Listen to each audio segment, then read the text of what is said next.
కర్నూలు జిల్లా కౌతాళం మండలం సులకేరి గ్రామంలో విషాదం చోటు చేసుకుంది. కర్ణాటకలోని హంపి శ్రీ విరూపాక్షప్ప స్వామి దర్శనానికి వెళ్ళినటువంటి తల్లి కూతుళ్లు తుంగభద్ర నదిలో గల్లంతయ్యారు. సులకేరి గ్రామంలో అంగన్వాడీ 1 సెంటర్లో హెల్పర్ అసిస్టెంట్గా పనిచేస్తున్న షహీన్ శుక్రవారం సెలవు కావడంతో గ్రామానికి చెందిన సుమారు 20 మందితో కలిసి కర్ణాటక విజయనగర జిల్లా హంపికి వెళ్లారు. శ్రీ విరూపాక్షప్ప స్వామి దర్శనం కోసం వెళ్లిన బృందంలోని కొందరు ఈ రోజు ఉదయం 11 గంటల సమయంలో తుంగభద్ర నదిలో స్నానానికి దిగారు. 4 స్నానం చేస్తుండగా నీటి ప్రవాహంలో కొట్టుకుపోయినట్లు సమాచారం. వీరిలో 2ని సురక్షితంగా బయటకు తీసుకురాగా షహీన్, యాషు అనేటువంటి తల్లి కూతుళ్లు గల్లంతయ్యారు.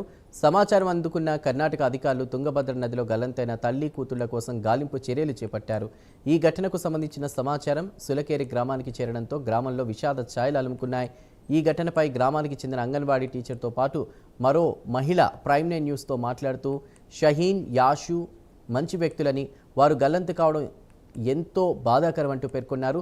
తల్లి కూతుళ్ల కుటుంబానికి ప్రభుత్వం నుంచి అవసరమైన సహాయ సహకారాలు అందించాలని కోరారు.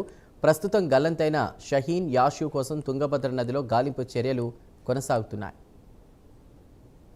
కర్నూలు జిల్లా Mantralayam project Kauthalam sector Sulikeri first సెంటర్లో పనిచేస్తున్న హెల్పరు నిన్న వరలక్ష్మి పూజ ఉన్నందువలన నిన్న సాయంత్రం హంపి దేవాలయంకి వెళ్ళి అక్కడ నదిలోన గల్లంతైనారనేది తెలుసుకున్నాం. మార్నింగ్ తెలిసింది మాకు. 4 స్నానానికి వెళ్ళి 2 బయటకు వచ్చినారు. తల్లి కూతురు 2 నదిలో గల్లంతైనారు. పాప యాష్మిను, తల్లి షాయిను.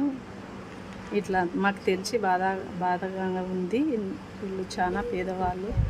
ప్రభుత్వ తరఫున ఏమన్నా వీళ్ళకి హెల్ప్ చేయాలని అడుగుతున్నారు. చేసిన కొడుకు ఫోన్ ఎత్తినప్పుడు మా అమ్మ ఇట్లా పడిపోయిందని చెప్పినాడు. తర్వాత మాకు ఊళ్ళో వాళ్ళు చెప్పినారు. అంగన్వాడీ సెంటర్లోన 1వ సెంటర్లో హెల్పర్గా పనిచేస్తుంది ఆమె. పేరు